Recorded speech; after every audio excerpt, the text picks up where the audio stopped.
Straight to a Fox News alert. President Trump says he's unhappy with both Israel and Iran, saying both nations violated their bilateral ceasefire agreement. The president warning Israel that any military action will go against the deal after a senior Israeli official told Fox News that they will have to retaliate with force against Iran's missiles. So the president right now is heading to the Netherlands to meet with NATO leaders.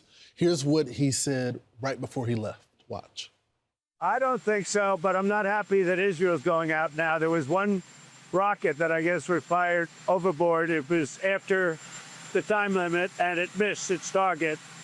And now Israel's going out. These guys got to calm down. Ridiculous. How are you going to respond at the ceasefire? I didn't like plenty of things I saw yesterday. I didn't like the fact that Israel unloaded right after we made the deal. They didn't have to unload. And I didn't like the fact that the retaliation was very strong. But in all fairness, Israel unloaded a lot. And now I hear Israel just went out because they felt it was violated by one rocket that didn't land anywhere. That's not what we want, I'll tell you. And I'm telling you, I'm not happy about that, Israel, either. All I do is play both sides. I'm going now, as you know, to NATO. Some of you are going with me, and I think it's going to be successful. We'll see. I'll let you know. Are you going to be the agreement? It's a new dawn in the Middle East, thanks to the agreement you managed to achieve. What are your future plans for the region, for Saudi Arabia, Israel, Gaza, be hostages? Look, you're asking me about women in the Middle East. It's getting a lot better. Things are happening at a high level. As you know, Saudi Arabia's done a really good job. It's coming out far faster than I thought. So we're very happy about what's happening with women in the Middle East. No, I'm talking about a new zone in the Middle East that you managed to achieve last night. Yeah. It's in, the region is going to a new place with the agreements. Can you talk what's the super plan for Gaza, with the hostages? Yeah. It's a new dawn. I appreciate the question. You're very nice. Who are you? Thank you. I'm Nariya Cross from Israeli Tunnel for 2 years. Well, we have to have Israel calm down because they went on a mission this morning. I got to get Israel to calm down now. Do you have to speak with the Prime Minister? Did you talk to Prime Minister Netanyahu last night? I speak to everybody. You know, both sides not to violate the ceasefire, but reports coming from the region suggest that the sides accuse each other for violating the ceasefire. So I think they both violated it. I don't think I'm not sure they did it intentionally. They couldn't rein people back. I don't like the fact that Israel went out this morning at all, and I'm going to see if I can stop it. So as soon as I get away from you, I'm going to see if I can stop it, okay? How confident are you that Iran is be completely demolished? I think it's been completely demolished. I think the reason we're here is because those pilots, those B-2 pilots, did an unbelievable job. And, the fake news, like CNN in particular, they're trying to say, well, I agree that it was destroyed, but maybe not that destroyed. You know what they're doing? They're really hurting great pilots that put their lives in the line. CNN is scum, and so is MSDNC. They're all, and frankly, the networks aren't much better. It's all fake news, but they should not have done that. Those pilots hit their targets. Those targets were obliterated, and the pilots should be given credit. They're not after the pilots, they're after me. They want to try and demean. You don't believe that Iran can rebuild its nuclear program? No, Iran will never rebuild its nuclear. From there? Absolutely not. That place is under rock. That place is demolished. The B-2 pilots did their job. They did it better than anybody could even imagine. They hit late in the evening. It was dark with no moon, and they hit that target with every one of those things, and that place is gone. But when I see CNN all night long, they're trying to say, well, maybe it wasn't really as demolished as we thought. It was demolished. You take a look at the pinpricks, and you see that place is gone. And I will say, I think CNN ought to apologize to the pilots of the B-2s. I think that MSDNC ought to apologize. I think these guys really, these networks and these cable networks are real losers. You really are. You're real losers. Israel says that they violated the peace. You're gutless losers. I say that to CNN because I watch it. I have no choice. I got to watch that garbage. It's all garbage. It's all fake news. But I think CNN is a gutless group of people. And the people that run it, nobody even knows it's been sold so many times. But the people that run it ought to be ashamed. MSDNC, a guy named Brian Roberts. He heads it. He's a disgrace. He's a weak, pathetic disgrace. Says that Iran violated the peace agreement, the ceasefire agreement. Do you believe that Iran is still committed to cease? Yeah, I do. They violated it, but Israel violated it too. Are you questioning if Israel is committed? Israel, as soon as we made the deal, they came out and they dropped a load of bombs, the likes of which I've never seen before. The biggest load that we've seen. I'm not happy with Israel. You know, when I say, okay, now you have 12 hours, you don't go out in the first hour and just drop everything you have on them. So I'm not happy with them. I'm not happy with Iran either. But I'm really unhappy if Israel's going out this morning because the one rocket that didn't land, that was shot, perhaps by mistake, that didn't land. I'm not happy about that. You know what? We basically have two countries that have been fighting so long and so hard that they don't know what the they're doing. Do you understand that? Wow, and that's what a lot of people are talking about, the expletive at the end, but that's he just being honest. He's furious. Right. I had the opportunity to just talk to him before we just went on air for the 8 o'clock hour, and I said, I haven't seen you this upset in a while. What's really going on? He had just hung up with Bibi Netanyahu, the prime minister, and he said that the prime minister is bringing all the planes back. I said, why are you so frustrated with Israel? And he says because he didn't feel like it was good faith, that even though they still had some time until the ceasefire, that they essentially unloaded on Iran. I said, what about Iran as it relates to some of the reports that they're still doing their program? He says they got to save face for the country. They still got to appear to be strong. But he goes, their program is done. He said, our pilots fixed all of that when they hit their targets there. But he goes, I'm not happy with both of them, but more so Israel, because he goes, it's over, it's done. The program is done. Well, and he also said in that press conference that he's upset with Israel because Iran targeted them after the ceasefire, but it was one missile that went nowhere, he said. So for Israel to retaliate against that when nothing happened with that Iranian missile, he doesn't feel like that was in Israel's, they shouldn't have done that, he said. I'm all for Israel hitting every target possible within those final 8 hours. They got about 100 launchers hiding under tunnels. There's other people. There's other assassinations got to take place. These nuclear scientists got to go. These higher commands got to go. They spent their entire existence trying to kill Israelis and kill us. And now, with the president's referring to, and I think he's right, I don't know if they can do it, but when you have Iran's chief nuclear scientist, Mohammad Eslami, say on Tuesday, they're going to immediately tell Mir News they're immediately going to start again with their nuclear program. Well, I mean, that's like in your face to us and to Israel. Well, we knew they were going to do that. We saw those trucks removing some of the enriched uranium out of the facilities. Mike Tobin confirmed that, exactly. So where is that enriched uranium? We saw those 5 planes go in from China, go into Iran. Did they take enriched uranium back to China to protect it while Iran was preparing to get blasted? Where is that enriched uranium? But I have faith in this president, and I appreciate hearing him say they will never have nuclear facilities again. But here's the other issue. They have to stop financing all their proxies. Ceasefire's great, but if you want to get to the next step, I don't know how you enforce this. Hamas can't get another dollar, Houthis can't get another dollar, and Hezbollah can't get another dollar. They did not back Iran when the chips were down. Either did Russia and North Korea, either did China. So we got to make sure that they just can't reconstitute and we're not back here in 18 months. But if they do, Israel has great intelligence. We have intelligence. We would know where it is. And look what our military did on Saturday. They could do that again. Well, but it's very hard to take down what they do with Hezbollah. There's only going to be one pager operation, one walkie-talkie operation. They can't do this again. They cannot get rocketed from both sides. And Hamas has got to be finished. And in a couple of weeks, I guess they're going to look to talk and get the final hostages out. But they have no more money flowing to them right now, no more money flowing to Hezbollah. If that stays the same, then we could watch these guys wither. Lebanon could actually get Lebanon back. Brian, you know, from an ideology standpoint, I agree with you. I agree with you that this is something that is deeply rooted in the radical Islamic ideology there in Iran, and they're never going to stop. But I do see the president points of you got to give peace a shot, because he's not only dealing with Iran, but he also has to at least appear to the Muslim world, to the UAE, to Egypt, to Jordan, that he's trying to get a close to this. So working a lot of different factions But right as here. you know, Iran is enemies to all those countries. 100%. They just don't want to At come out and least say it. because of their people. Right. The Ayatollah. Most of the Iranians don't like this regime, but they have a lot of power. The mullahs and the clerics. At this moment, President Trump is working aboard Air Force One to keep Israel and Iran committed to an historic ceasefire that he brokered.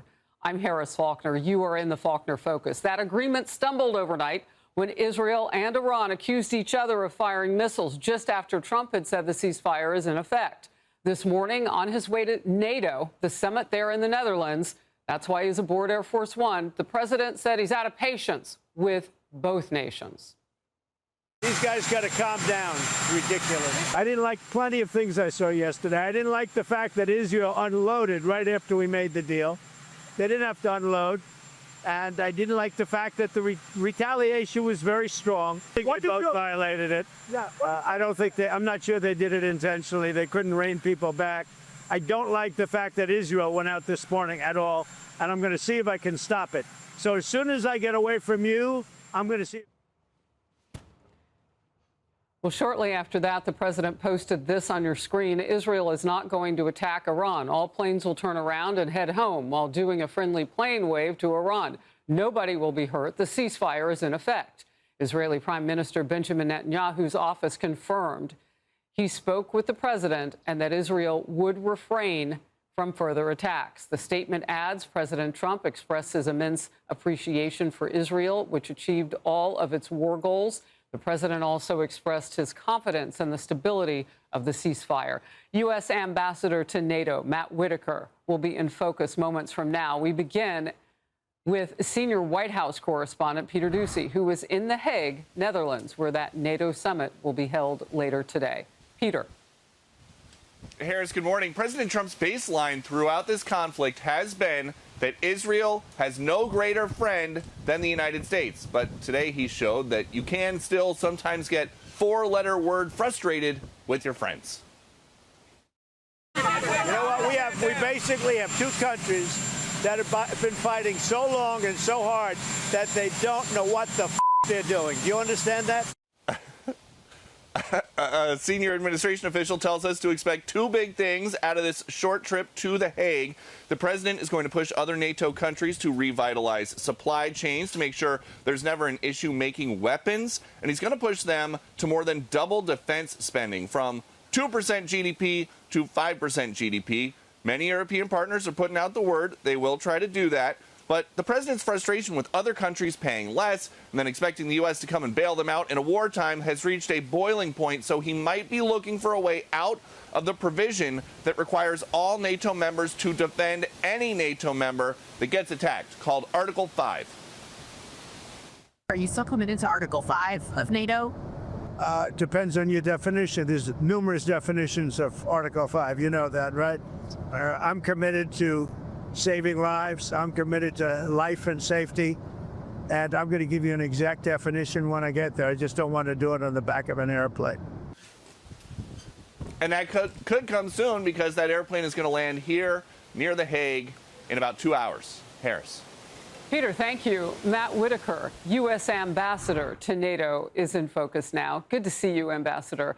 How confident is the president that he will walk into the NATO summit with a victory of a ceasefire holding between Israel and Iran?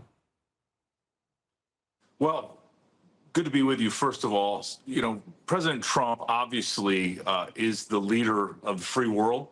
He is setting the tone. And if you're an adversary of the United States, you want peace. If you're an ally, you want to make sure you're a strong ally. And so that's our message here at the summit tomorrow at The Hague. But, you know, President Trump is right. These sides need to stop the fighting. President Trump wants peace across all of these conflicts, and he wants prosperity across the world. And so, you know, we're in a crucial moment, but it's all because of President Trump's leadership that we have a ceasefire between Israel and Iran, you know, and hopefully he can continue to be the peacemaker and bring all the global conflicts to an end. I'll get to some of the goals for this summit in the Netherlands in just a moment. I do want to show you something, though. Iran launched multiple missiles against an American military base in Qatar yesterday. Qatari air defenses intercepted all but one of those missiles. Thankfully, no casualties reported. The attack was in retaliation to the U.S. strike on 3 of Iran's nuclear facilities over the weekend. According to Iran, it was a strong attack, back, so on and so forth. President Trump called Iran's response weak. And one headline says the minimal response was, quote, designed as an off-ramp to conflict with the U.S., end of quote. That was in the Washington Examiner. And the president reiterated the success of Operation Midnight Hammer just this morning. How confident are you in Iran to be completely demolished? I think it's been completely demolished. Iran will never rebuild its nuclear. From there, absolutely not. That place is under rock. That place is demolished. The B-2 pilots did their job. They did it better than anybody could even imagine. Ambassador, ahead of the NATO summit, what has the president or maybe even your office been hearing from these other countries who will be represented at the NATO summit today about what's happening with the ceasefire? Well, obviously, our allies, like the United States of America and like President Trump, want peace, but we will defend our interests. You know, I think our allies are also realizing that there are certain capabilities only the United States can bring to bear, including flying B-2 bombers halfway around the world from Kansas City, dropping a dozen bunker buster 30,000-pound bombs on an adversary and getting home safely without anybody hardly knowing that we were there in the first place. And I think that is the kind of capabilities our allies want to ally with, and that's why we're going to see history be made tomorrow here at the summit in The Hague for NATO. Yeah, and the world is watching, but here at home and also in Israel, I would imagine, and in Iran, people are praying that this is going to hold. The Iranian people kind of caught in the middle. One last quick one on that. So the focus has been so much on the ceasefire today. The president has said, well, you know, the Iranian people are the ones who would have to bring about a regime change. Is there any conversation, anything happening around that topic with the Iranian people today? Yeah, we're waiting. You know, President Trump is clearly the one that's going to set U.S. policy on these terms. He's been very clear as to what he wants as a result of his, bombing of Iran over the weekend. And that is an end to their nuclear program and making sure that they never have a nuclear weapon. That was a very clear articulation. He then executed it flawlessly after giving the order. And I think, again, if I'm an adversary of the United States, I want peace. And if I am an ally, I want to make sure that I live up to all my commitments and be part of the umbrella of peace and prosperity the United States offers. Yeah, I wonder how China and Russia are looking at this. Any quick thought on that? Well, I mean, again, China and Russia should get in line with the rest of the free world, and they should want peace and prosperity as well. And so, I think the security challenges they present globally are a reason that we need to all make sure that we are strong, and that strength is what will ensure the peace. All right, let's move forth. And speaking of NATO and that Russia situation, Russia and Ukraine had wanted into NATO. We can get into that if we have time. But I want to start with what the president's objectives are. I know one is to go from GDP 2% for these nations who belong to GDP 5% of that for militaries there. Talk to me about that and whether or not that is really going to happen. Yeah, Harris. Tomorrow, we expect that all 32 NATO allies will agree to a new path. And that path, that commitment is going to be 5% of their GDP on defense. And, it is historic. It is probably one of the biggest foreign policy wins of this administration, of any administration. And then we're going to spend the time building out the capacity and the capabilities of the United States and especially our allies here in Europe so that they can take over the traditional defense of the European continent and allow the United States to address the challenges that we face globally from our adversaries. But at the same time, our allies want to be part of this alliance with the United States. Yeah. And we at the same time need to address all of our security challenges. And so that's why we're looking for this commitment. That's why our allies are going to deliver this commitment, because it's not just about what the United States want. Ultimately, it's what they need as well. It's what their not only economies, but their societies demand. They want security, and they have to step up. For too long, Europe has been taking advantage of the American taxpayer to provide their traditional security. here on the continent. And it's just that time is over. President Trump's been very clear about that. And this is the moment where they are finally going to commit to doing that. Presidents since Eisenhower have been telling Europe they need to take over their own security. And so President Trump has delivered that. But that's a familiar refrain, whether it's the nuclear program of Iran or so many other things. President Trump delivers what these promises that politicians of the past couldn't deliver. And just real quickly, Article 5 pulls us all in together. If one NATO member is attacked, then the United States comes forth. And from what everyone has seen across the world with what our U.S. military can do, remarkably, and what our president will do, back up his word with action, do you stay in that agreement with Article 5, or does everybody learn to defend themselves? Like, what is the metric on that?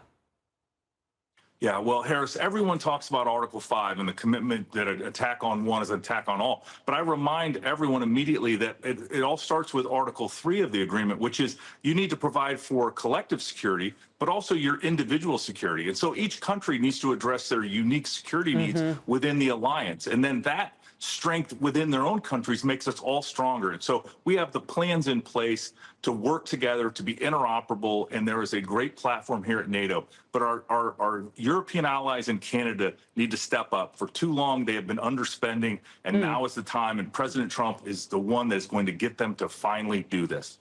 U.S. Ambassador to NATO, Matt Whitaker, thank you very much. An important day. Appreciate your time. Thank you, Harris. Absolutely. South Carolina Republican Senator Lindsey Graham for more on this. The president's senator was HOT this morning as he departed the White House for NATO. Let's just remind people of just how hot he was. Listen here. As soon as we made the deal, they came out and they dropped a load of bombs, the likes of which I've never seen before. The biggest load that we've seen. I'm not happy with Israel. We basically have two countries that have been fighting so long and so hard that they don't know what the they're doing. Do you understand that? So what did you make of what you heard the president say earlier today? I can understand his frustration, but there's no moral equivalency between Iran and Israel. Iran wants to kill all the Jews, and Israel is saying, no, not this time around. So Iran is a fanatical religious Nazi regime. Israel is a democracy aligned with the United States, shared values, shared enemies. Israel is our friend. Iran is our enemy. I am glad we've got a ceasefire. I want to praise President Trump and his team for Operation Midnight Hammer. If you don't give him credit and the military credit, that is a problem for you. They deserve credit. This operation was flawless. It was effective more than anything else. It did obliterate these 3 sites. The pilots did a fantastic job, but so did President Trump, making a bold decision. As to the ceasefire, it's a good thing if it leads to peace. It will be a step backward if it leads to an ability of Iran to rearm and retool. And the head atomic scientist in Iran, the one who's still alive, said they're going right back to enrichment. So I'm not so sure we've solved the problem yet. So, Senator, I'm trying to say, would I characterize you as optimistic in this moment? I will not be optimistic until I hear the Iranian regime say publicly, we recognize Israel's right to exist as a nation and the Jewish people's right to live in peace with the rest of the region. When they say that, I will have a sense of optimism I don't have today. President Trump said a ceasefire will allow Iran and the region to live in peace and harmony. There can be no peace between Iran and Israel until Iran decides to change their policy, which is the regime policy of destroying the state of Israel and killing all the Jews. Until that changes, nothing really changes. The program has been decimated, but the people who are in charge will come right back at Israel. So I'm looking for regime change in this sense, for Iran to abandon its desire to destroy Israel, to recognize Israel's right to exist as a nation. That, to me, is not too much to ask of the Iranians. Well, I mean, if you take a look at the history of the last 46 years, it might be too much to ask the theocracy that runs the country with the help of the IRGC. Well, let's change. Well, Yeah, let's change the theocracy then.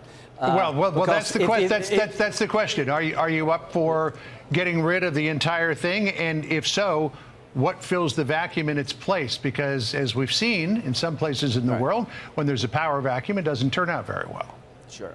Well, number one, I'm not advocating us invading Iran to take down the regime. I don't see American boots on the ground. What I am advocating is for Israel not to be required to go into a room of fanatical religious Nazis and negotiate with them, and no matter what they do, the people across the table are going to kill them anyway. That's not fair to the people of Israel. That's not fair to the world at large. So regime change can come in a couple of ways. You can replace the people with folks in Iran who don't want to kill all the Jews, which I think are most people, or you can get the regime to change its behavior. Until the regime recognizes Israel's right to exist, this problem doesn't go away.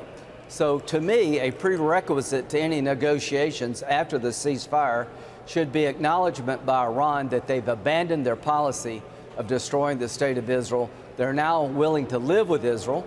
They can have grievances against Israel. They can have concerns about Israel policy, but they have to abandon the goal of killing all the Jews in Israel. If they're not willing to do that, that tells you all you need to know about the ceasefire. Okay, so we're looking at arrivals there in Netherlands. Obviously, the French president, Emmanuel Macron, is arriving. Looking good. Not a punch thrown yet. Uh-huh. Yes. Uh-huh. So what do you expect? My money's on his wife, by the way. What do you expect to come from this summit? I hope we have solidarity with NATO. To President Trump, congratulations on getting NATO to do something nobody else could do. They're going to 5% GDP on defense. It's going to be billions of dollars NATO contributes to the common need, the common defense. This is a major accomplishment by President Trump. Operation Midnight Hammer was one of the greatest operations in the history of the country. The only reason we're talking about a ceasefire is because of Donald Trump. The only reason that people are giving more to NATO is because of Donald Trump. I'm hoping that we will have a joint understanding that until Russia comes to the peace table, we're going to be harder on Putin, not easier. So President Trump said something pretty telling. You know, Vladimir, my problem is not you helping Iran. My problem is you. So, Mr. President, I have 85 senators, Republican and Democrats, that will send you a bill to allow you to put tariffs on countries that buy Russian oil up to 500%, with a waiver if you like, to get Putin to the table. If China and India stop buying Russian oil, then his war machine, Putin, would come to a grind and would get him to the table. So my goal is to help President Trump get Putin to the table by giving him leverage of a sanctions bill and a tariffs bill that will do the job. So that is coming to President Trump soon. All right. Well, we will look forward to all of that and more ahead. Senator, thanks so much for being with us. Appreciate it. President Trump in Amsterdam for a high-stakes NATO summit, fresh off a wild 24 hours testing the ceasefire he brokered between Israel and Iran. The president feeling very frustrated this morning and using some salty language as he lashed out at both countries, accusing them of violating the agreement that he hopes will lead to peace in the region. I'm not happy with Israel. You know, when I say, okay, now you have 12 hours, you don't go out in the first hour and just drop everything you have on them. So I'm not happy with them. I'm not happy with Iran either. But I'm really unhappy if Israel's going out this morning because of one rocket that didn't land, that was shot, perhaps by mistake, that didn't land. They basically have two countries that have been fighting so long and so hard that they don't know what the they're doing. You understand that? But it looks like the Fbomb diplomacy worked. So far, the ceasefire between Israel and Iran has been holding steady, with no reports of rocket fire on either side. President Trump also weighing in on whether he'd like to see a regime change in Iran. Do you want to see regime change in Iran? No. If there was, there was. But no, I don't want it. I'd like to see everything calm down as quickly as possible. Regime change takes chaos. And ideally, we don't want to see so much chaos. So we'll see how it does. You know, the Iranians are very good traders, very good business people, and they got a lot of oil. They should be fine. They should be able to rebuild and do a good job. They're never going to have nuclear, but other than that, they should do a great job. And now the White House and the Pentagon are pushing back on reports from the liberal media that claim Saturday's military strikes only set back Iran's nuclear program by months. Secretary Hegseth saying, quote, based on everything we have seen, and I've seen it all, our bombing campaign obliterated Iran's ability to create nuclear weapons. And White House Press Secretary Caroline Leavitt adds, quote, this alleged assessment is flat out wrong and was classified as top secret, but was still leaked to CNN by an anonymous, low-level loser in the intelligence community. All right, guys, I want to get back to that in a moment. But, Joey, I want to start with you on the bird's-eye view here. So this ceasefire, it seems to be holding, and that feels really incredible, right? And we have a couple outliers from Israel and Iran, that sort of are, again, outlined from the global support for this. But the question is, how does this reshape the landscape, and do we have follow-through obligations? And keeping in mind, too, that Tammy Bruce, State Department spokesperson, earlier said the future of Iran is in the hands of the Iranian people. Yeah, I mean, the ceasefire's holding, but it's as fragile as Tim Walz's, courage right now. It could break at any moment. But that's what we're used to, and that's kind of the par for the course. When we look at that clip of President Trump getting emotional and using, the F-bomb, when I hear that, I'm reminded of Bibi Netanyahu saying just a day before we bombed Iran, Israel's going to do what's best for Israel, and President Trump's going to do what's best for the United States. Those may be two different goals or two different paths to the goal, but it doesn't mean they're opposed to each other. The truth is, Israel goes, hey, we're going to make sure we send a message with this 6 hours that we have. And Iran, quite honestly, their government is in disarray. The military leadership is assassinated. We don't know if the people that shot those last two rockets had any communication with anyone. I mean, that is at least a legitimate probability, if nothing else. And when President Trump, you're sitting there and you're going, what's best for our country, for the United States of America, is to end another war on the heels or right before I go and speak to Europe about this, really what's going to be this other war, Ukraine and Russia. I mean, that's going to be part of the conversation. So what's best for Israel may be to regime change. Doesn't mean it's best for the United States right now in this moment. And I think that's what President Trump understands. That's where the frustration was coming from. Dana, can you help us understand or describe the caliber of diplomacy and protective action or deterrent action that our president has engaged in? Well, I think it isn't just incredible, his decision-making and the collaboration with the Israelis, the Operation Flawless. And I know you want to get to the intel stuff later.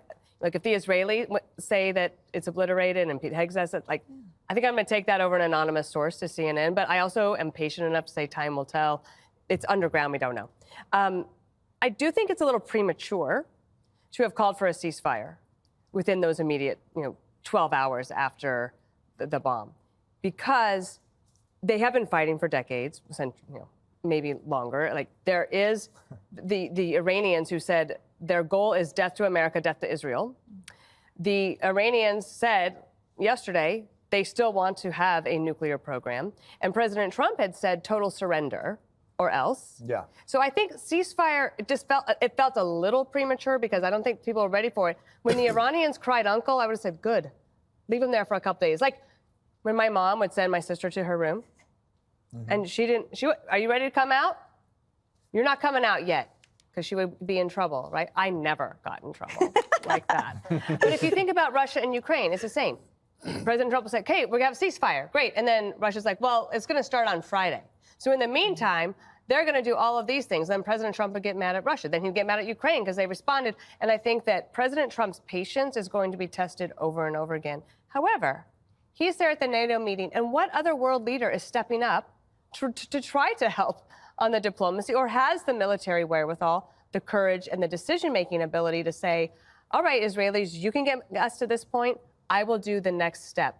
The last point I would make is, since October 7th, when the Israelis felt that they were caught flat-footed, they said, this is not going to happen again. They have constituents as well, to what Joey was saying. And they do not want to have to go to the shelters anymore every 2 days. They don't want their children to have to learn to sleep with the noise of the shelters. That's not what they want for their futures. And they're on the cusp of having something much more stable, hopefully for a longer period of time. So I understand that patience is going to get tested for a little bit, but I also think that we could be a little bit more patient in response.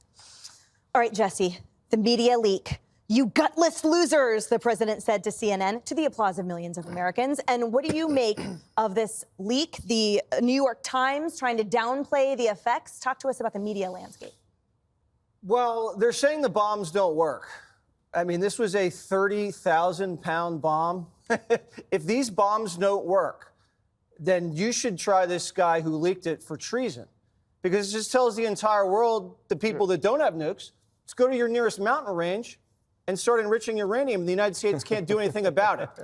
That's probably the most serious leak I've ever seen. Now, I don't even believe it because the person who wrote it is the same journalist who wrote the Hunter Biden laptop is Russia disinformation. So to me, it sounds like another hoax.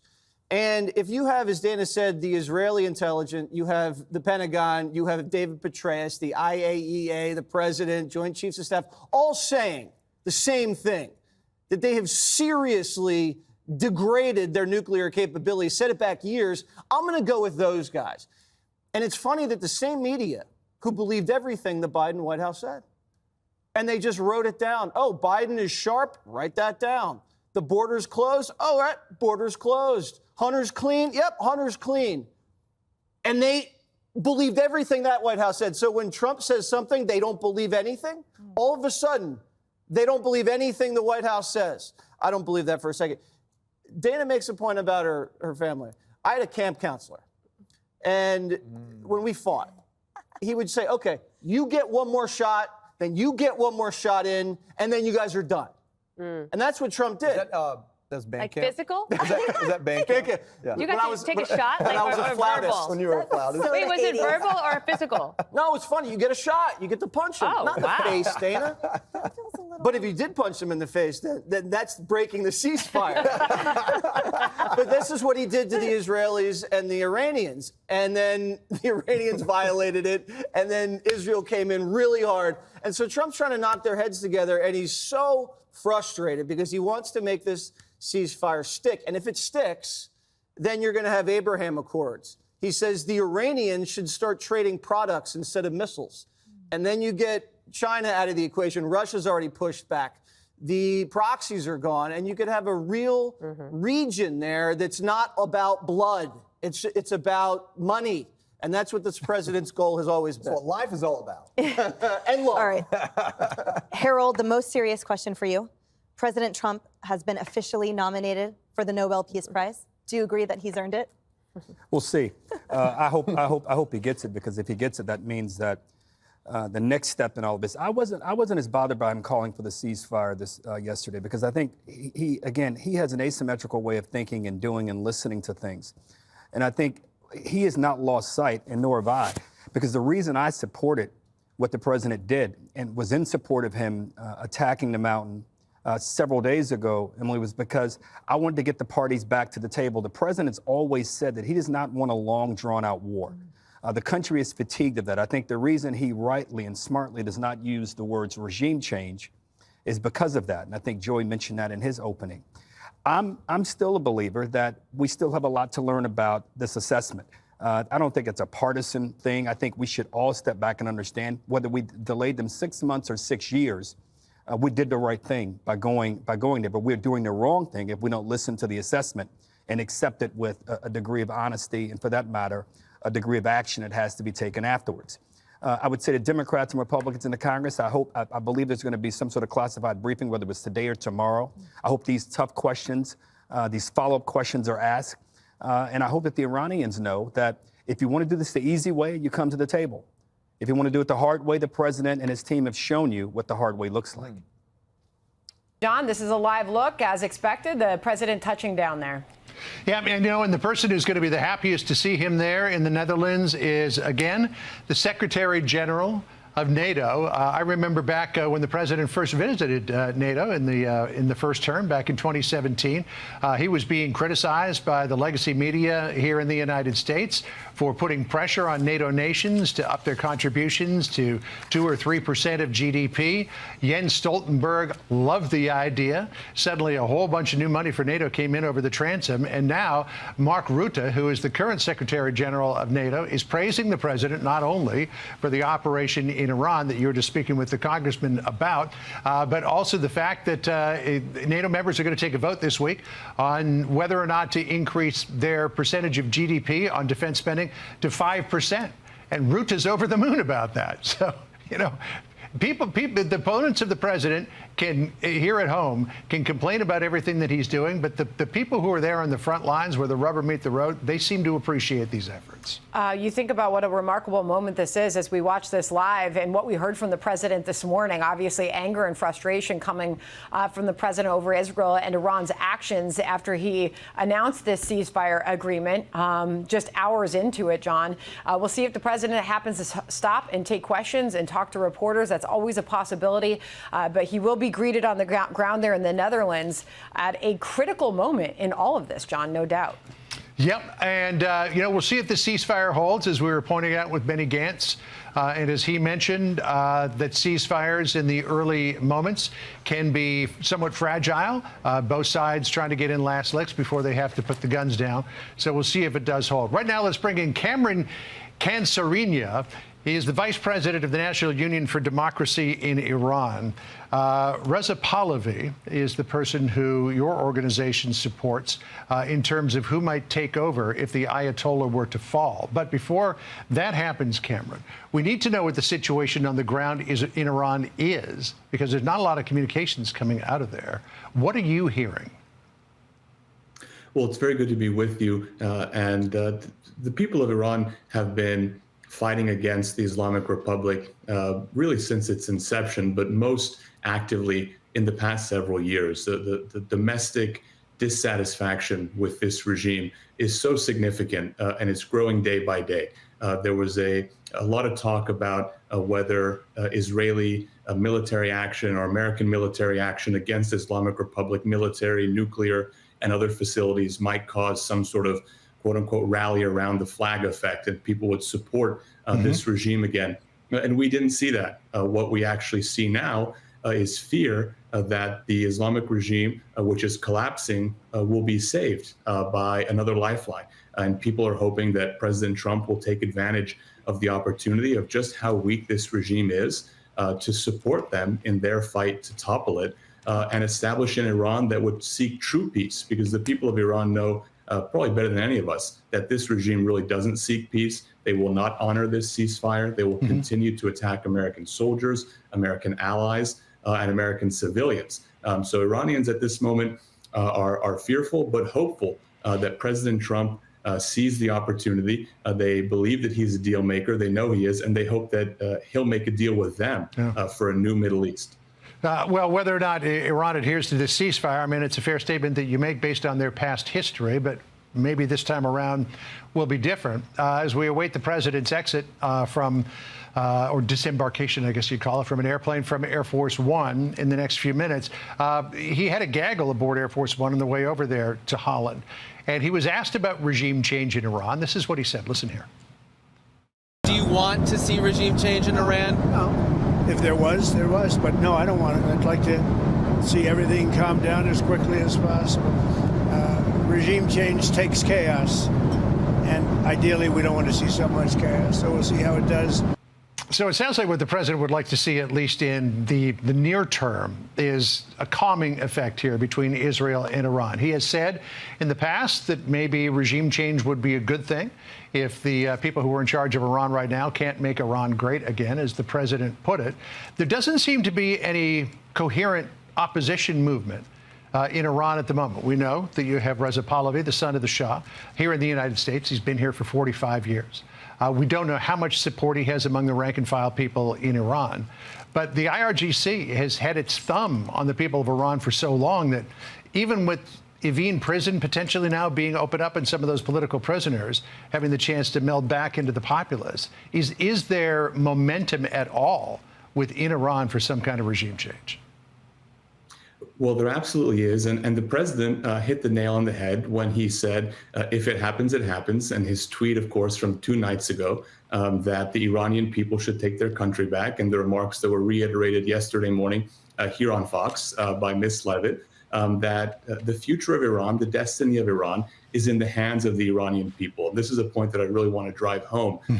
What people in Iran are asking for is not another Iraq. It's not another Afghanistan. They're not asking for American boots on the ground. They don't believe that American sons and daughters, American brave men in uniform should risk their lives to free people in another country. The people of Iran are risking their own lives.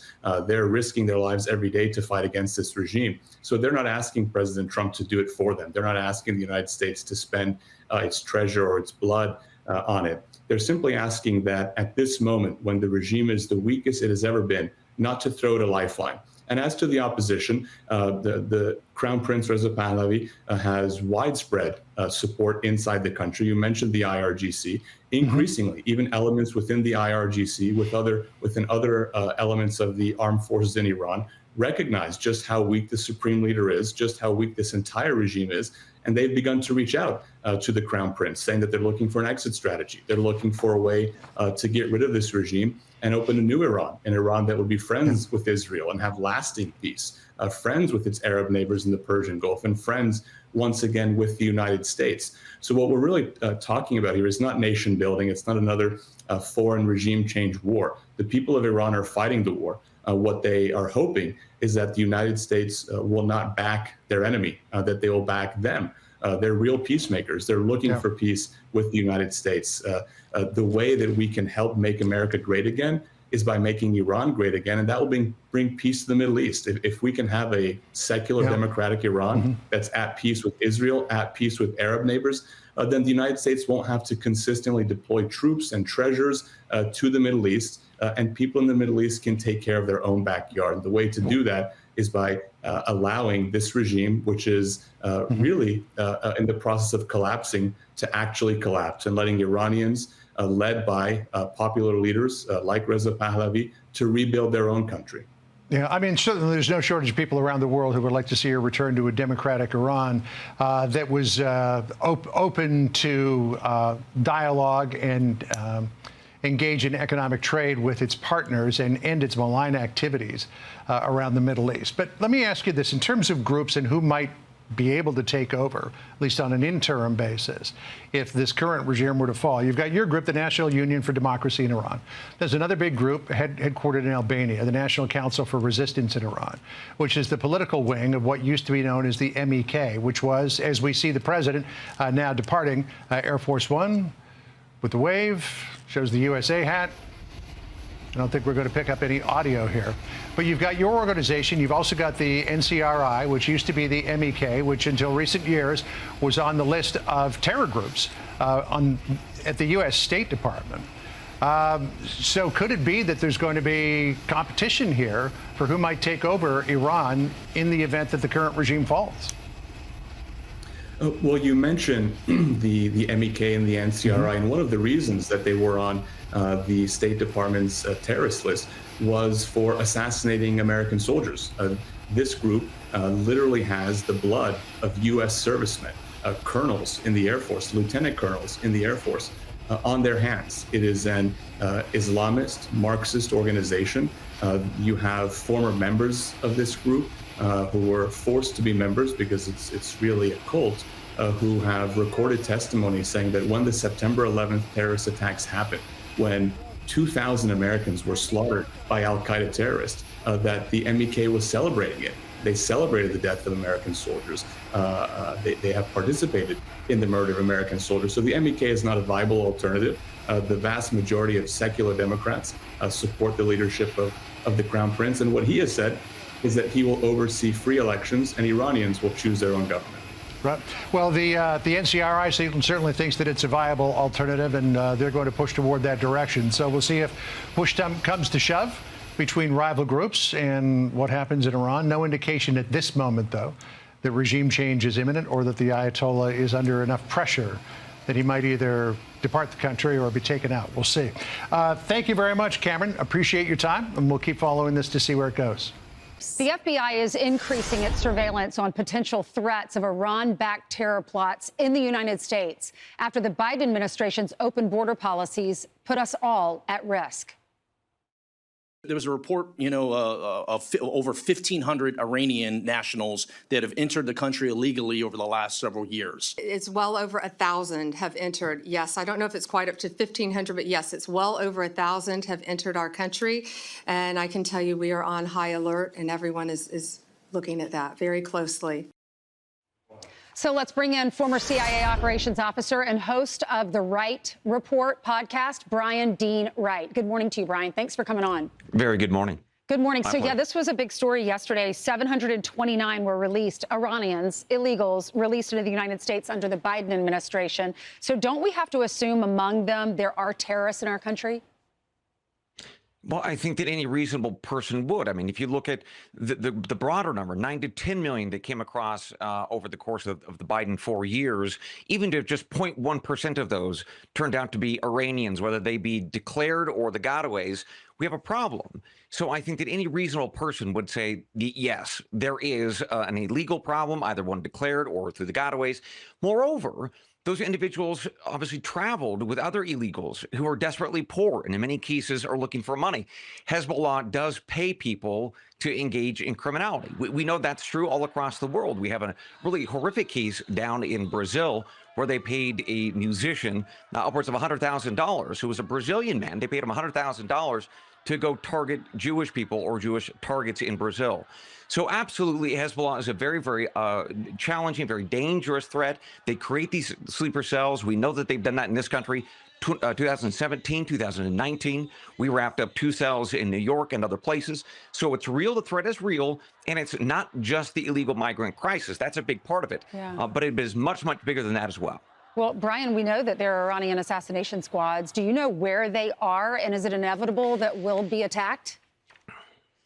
Well, let's talk about where they are. We know that there are a lot of communities of people with Iranian backgrounds or Lebanese backgrounds in Los Angeles, throughout Michigan, New York City, unfortunately. So those are the places, in addition to Northern Virginia, Washington, D.C. area. I think my colleagues are looking at those 4 locations, the FBI looking at those 4 locations. Will we be hit? The real question here is who's protecting us? President Trump has promised to bring down hell and fury upon Tehran if they attack us in this country. That threat, I think, is what prevents this country from getting hit.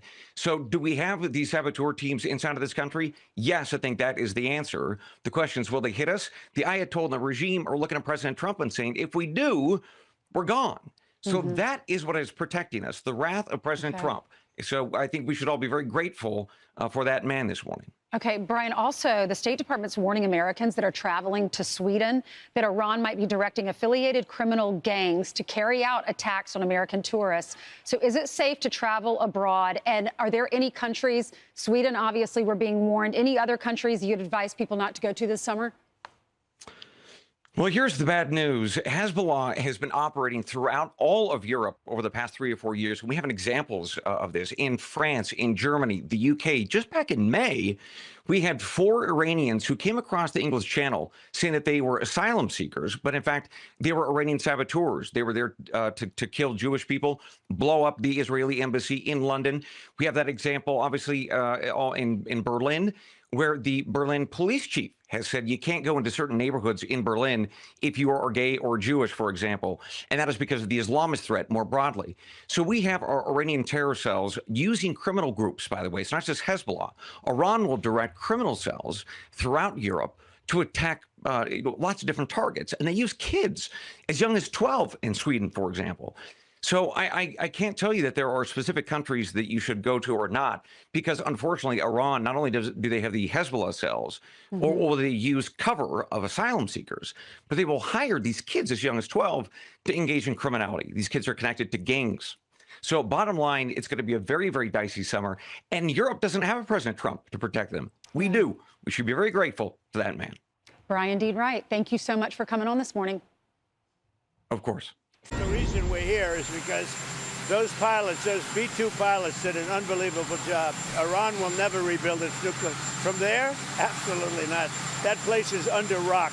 That place is demolished. The B-2 pilots did their job. They did it better than anybody could even imagine. This is a Fox News alert right now. President Trump is on his way to the NATO summit in the Netherlands after doubling down on the push to keep America safe from nuclear weapons. Meanwhile, today on Capitol Hill, lawmakers in both chambers will be briefed on Iran as they demand answers and even look to limit Trump's war powers authority. The president just spoke to the press, and he was pretty angry. Then he spoke to House Speaker Mike Johnson, and Mike, the speaker, joins us now. Mr. Speaker, Iran violated the ceasefire. President's not happy with Israel because they're about to respond. What could you tell us, and what was the president like when you were talking to him? Well, I spoke to him just after he got onto the plane, and I was watching your broadcast in the background while I was talking to him on the flight. And look, he's frustrated. Everybody just saw that demonstrated. We all are, right? The ceasefire is fragile. It's very important. The president wants cooler heads to prevail, and we do as well. And he's going to have conversations, ongoing conversations with Prime Minister Netanyahu this morning. He's already spoken to him. I've reached out to my counterpart over there, the Speaker of the Knesset, Speaker Ohana, to echo that this is our concern and our plea to them not to retaliate and not to escalate. We need to calm the situation down. I'm optimistic that'll happen. I think the president is as well. We're on the verge of real peace in the Middle East, and we've got to forge that. Mr. Speaker, I'm sure you've seen some of the reports. You have better intelligence as well. But Iran still doesn't want to abandon their nuclear program. They still want to do it, even after we crash them. Can I just tell you that right now, Mr. Speaker, Reuters is reporting Iran's nuclear chief says we're going to immediately start reconstituting our nuclear program. I mean, How do you negotiate with that? Are you kidding me? It's madness. I mean, we're under no illusion that you can just kill all their nuclear ambition overnight. But I think reality has set in over there. We have decimated the upper echelon of their military command as well as their nuclear scientists. I mean, there's not much left for them to rebuild upon. But the idea that they would put out a statement like that at this fragile moment is very frustrating. It goes to show you why Iran has always been an irrational actor. They're not to be trusted, but we've got to use force. I mean, this is what peace through strength really means. You've got to forge the peace through the exercise of strength. That's what decisive leadership, strong leadership that President Trump has provided here allows the opportunity for. So we're going to be consistent. Our message and our actions are going to be consistent. We are going to bring this to a close one way or the other. Well, the president said this morning that Iran will never rebuild their nuclear facilities. They are all under rocks and they are gone. So if they are claiming that they're going to rebuild, how does the United States respond to that? Well, look, I think you've got to react and cooler heads need to prevail. Okay, so obviously this is rhetoric. Iran is really good at that. There's a lot of bluster. That's what you would expect. They have been decimated and they've been embarrassed on the world stage. So some of this is to be expected. I think it's more talk than action over there, but we're going to have to verify that. So this is a very serious thing. I mean, we've been brought to the brink. It should be only a 12-day war. It should be over now, and we're going to be consistent in our message and our action to ensure that happens. We have to do that. So, Mr. Speaker, a lot of your Democratic colleagues in leadership are saying they didn't get a call from the president that this was happening. Caroline Levitt said that's not true. They reached out to him. Apparently, Chuck Schumer answered the phone, but Hakeem Jeffries didn't. What can you tell us about that? Well, I've spoken to Hakeem about this. He's my counterpart, of course, in the House, the Democratic leader. He wasn't available when they called, and that's just the way these things go. It is ridiculous for anyone to assert that the commander-in-chief, using his Article 2 power under the Constitution, should have to consult all the members of Congress or even all the leadership in Congress every time he has to make a decisive, quick action. I mean, that would not be feasible. So the idea that they're saying that what he's done is somehow inappropriate or unconstitutional is nonsense. None of them ever complained when Barack Obama and Joe Biden used the same authority to drop bombs all over the Middle East, all over the world. You know, it's entirely inconsistent with their previous actions, and I think we call them on that hypocrisy. I think it's a joke because go back to Bush 41, Panama. Go back to Grenada with Reagan. Reagan didn't ask for permission. So. From Clinton, 4-day bombing campaign in Iraq, didn't ask for permission. But let's move on and talk about something that I think benefits you not to be in the headlines. Big, beautiful bill. The Senate's wrestling with it big time. And Senator Thune's somewhat frustrated. He's very calm like you under pressure, said, I'm keeping everybody through the 4th of July because we got to get this done. So while the Senate works, does the House stay too and prepared to pounce immediately and start working on it? Because the bill's already been changed. You guys got to revisit it too. Yeah, I'm gathering all the House Republicans together within the hour, and we're going to talk about the schedule. If the Senate does its job, not if, but when, I believe they will. I believe Leader Thune has his steady hand at the wheel. They're going to deliver that product through the Senate, and we'll have to take it and act upon it. The July 4th deadline is an important one. The president is insistent about it. I have been from the very beginning, and I think we can get this job done. I remain very optimistic that we will. Mr. Speaker, what are the differences in the House and the Senate when it comes to Medicaid and the SALT deductions and other areas? And what do you say to the Democrats that are pushing this narrative that's not true, that Republicans are cutting Medicare and Medicaid? Yeah, it's of course nonsense. We had their ads taken down when they began to claim that early on in the process. We are not cutting Medicaid. We are strengthening the program for the people that desperately need it and deserve it. The populations that Medicaid is intended to help, and that's the elderly and the disabled and young pregnant women, for example. So what we're doing is reinstituting work requirements, which is about an 85% issue in public opinion polling, because if a young able-bodied man is able to work, he should. So we put into our product in the House version a 20-hour-a-week requirement, okay? Either work, be looking for a job or in a job training program, or volunteer in your community. Hey, it's good for you and everybody around you. That is common sense. So this bill comports with that. The tax provisions are written for lower and middle-class earners, hardworking families. This is going to be great for the economy and great for every American. What about the We're going to get it done. Well, I'm sorry to interrupt, Mr. Speaker. What about the SALT deduction? Because the Senate has made it very clear they're going to change it. And from 40 to 10. Right. And Lawler has already said, okay, he's out then. He's not going to vote for it. And many people in the New York and California delegation are saying the same thing. So that would kill the bill. What's the latest?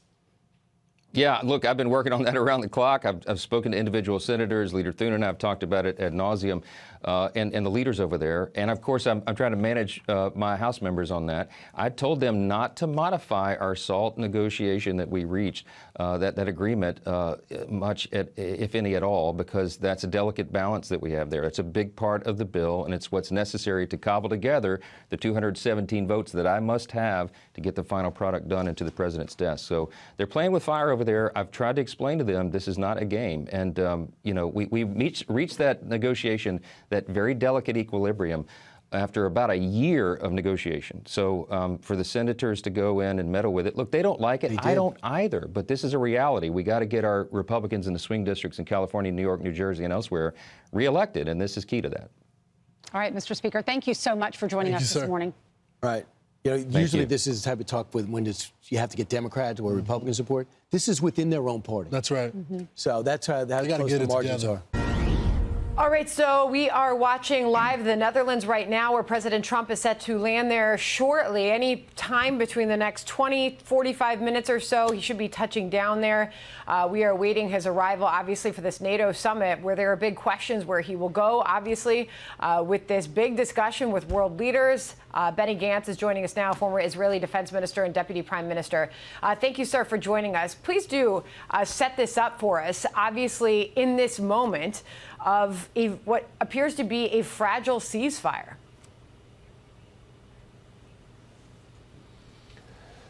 Well, all ceasefires, especially when they start, they are kind of fragile, but it's a good opportunity to say thank you for having me on your show, but also to thank the President of the United States, Donald Trump, for not just being on the right side of history, but actually to know how to make history. Israel, together with the backup of the United States, and obviously with this strategic participation by the United States forces, have pushed back a very, very serious threat, both for our country, but also for the region and the world. And I think better days are ahead of us. So we'll go through this fragile era, but let us hope that we can move forward to a more positive situation around us. Just for the benefit of our viewers at home, Mr. Gantz, we should mention that there's a fairly substantial delay between us and you there in Tel Aviv. The president this morning, as he was departing for the NATO summit, was none too pleased with neither Israel nor Iran. Listen to what he said. I'm not happy with Israel. You know, when I say, okay, now you have 12 hours, you don't go out in the first hour and just drop everything you have on them. So I'm not happy with them. I'm not happy with Iran either. Now, as you pointed out a moment ago, Mr. Gantz, ceasefires in the initial stages can often be fragile. But the president was pretty hot under the collar about the fact that neither Israel nor Iran seemed to be living up to the terms of what he had agreed to. He's just landing in The Hague in the next few minutes. He's likely watching this. What do you say to the president about what happened earlier today?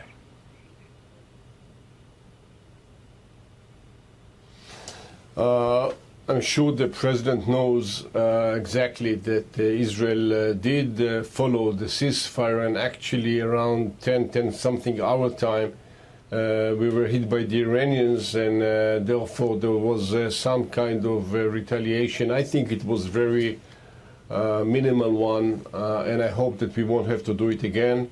We are absolutely aware of the United States and President Trump's effort to promote this ceasefire and to close this campaign as much as possible, and we do whatever in our capacity to follow it. Pretty much is in the Iranians' hand. If they won't shoot, I guess that we won't do that as well.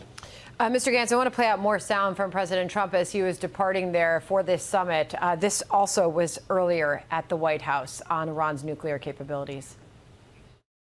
Iran will never rebuild its nuclear. From there, absolutely not. That place is under rock. That place is demolished. The B-2 pilots did their job. They did it better than anybody could even imagine. They hit late in the evening. It was dark with no moon, and they hit that target with every one of those things, and that place is gone. Do you agree with all of that, Mr. Gantz? Yes, it was badly damaged, and I don't think it's going to be easy, if possible, to begin with, to reconstruct this site in Fordo or any other places. But let me be very honest and strategically honest, I would say. It is only the Iranians that will give up on their military nuclear ambitions. We, and when I'm saying we, is Israel, the Western world, the democratic country, the region led by the United States, must make sure they come to this conclusion as well, and they don't go back to this track. But if they will, a threshold was crossed from our side as well.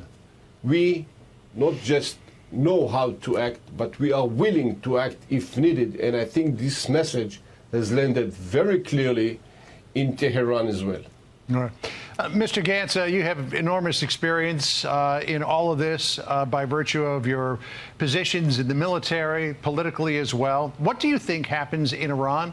Prime Minister Netanyahu, when this first started, was encouraging regime change in Iran. President Trump mentioned it, but now he's saying he's not looking for a regime change. What do you think happens? Does the Ayatollah and the IRGC hang on, or by virtue maybe of the Israeli military bombing the gates of Evin prison, giving some of those political prisoners the chance to escape and get back into the populace, that an opposition movement starts to grow organically in Iran, and perhaps at some point in the months ahead there is regime change? What do you think? I can definitely hope so. Look, the Iranian society was taken hostage by this radical regime at the end of the 70s, beginning of the 80s. Before that, it was very well connected with the Western world. It was very well connected with us, the Israelis. And I hope that one day we will have peace again. Now, a regime change basically comes from the people themselves. And it is for the Iranian to decide who they want to rule them or to administrate them. We went out on this campaign basically with some operational and strategic aspects to push back the nuclear capabilities, to minimize the ballistic threat all around us. And the regime change, it might be a positive outcome, but I don't think it is really part of this game right now. All right. Benny Gantz, we appreciate your time today, sir. Thank you very much for joining us. Thank you, Mr. Gantz. Hey, Sean Hannity here. Hey, click here to subscribe to Fox News YouTube page and catch our hottest interviews and most compelling analysis. You will not get it anywhere else.